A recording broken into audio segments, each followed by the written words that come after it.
парасатты отбасы байқауына қатысушы Ешмекспер отбасымыз. Біз қазақтың бекзада өнері, құсбегілік пен саятшылықты бабамыздан атамызға, одан балаларына мұра етіп, ұрпақтар сабақтастығын үзбей жалғап келе жатқан отбасымыз.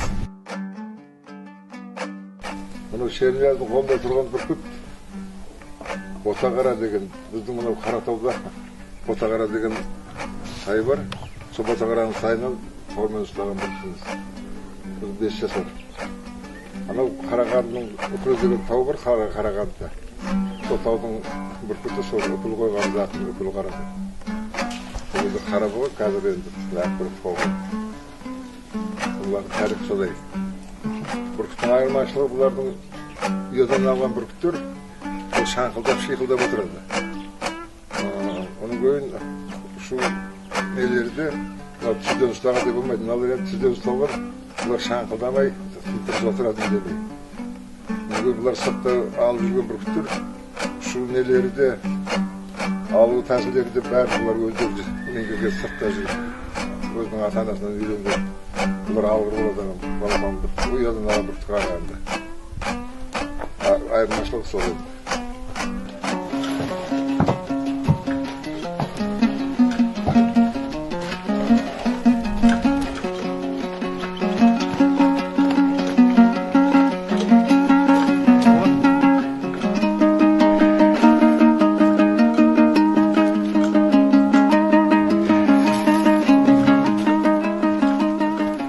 Біз құсбегілікпен қоса көкпарда шабамыз.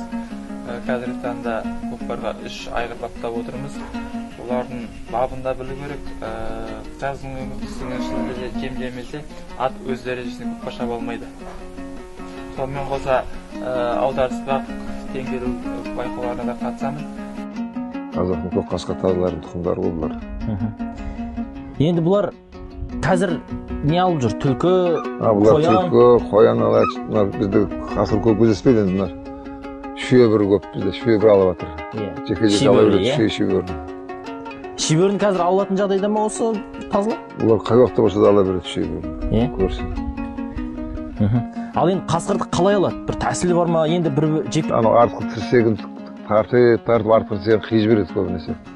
Содан кейін артқы тірсегі жүре алмайды ағаң деді бар шабуыл жасайды. Сөйтіп алады. Мерекеде әр сайыстың түріне байланысты бағы жанғандардың мерейі үстем болып, бір қатар құсбегілер мен тазы баптаушылар марапатқа ие болды.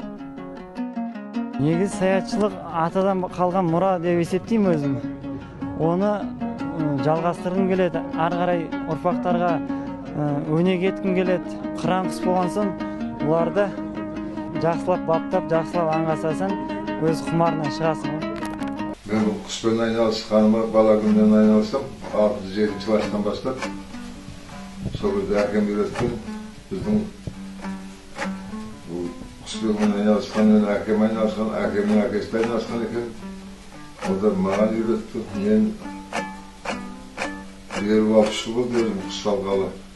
Енді балалардың бәріне үйреттім.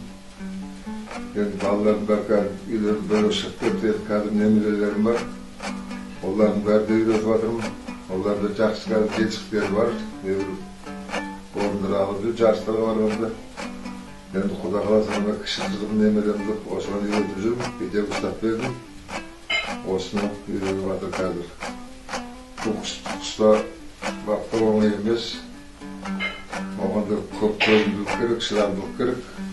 Құстар уақытта оны дайын етті, жаңағы бере салу керек жоқ, оны дайындаған кезде олардан жуып, қанын бәрі кетіріп, 5-6 рет шайып, оны табаққа турап, аз жем қып беру керек құсқа.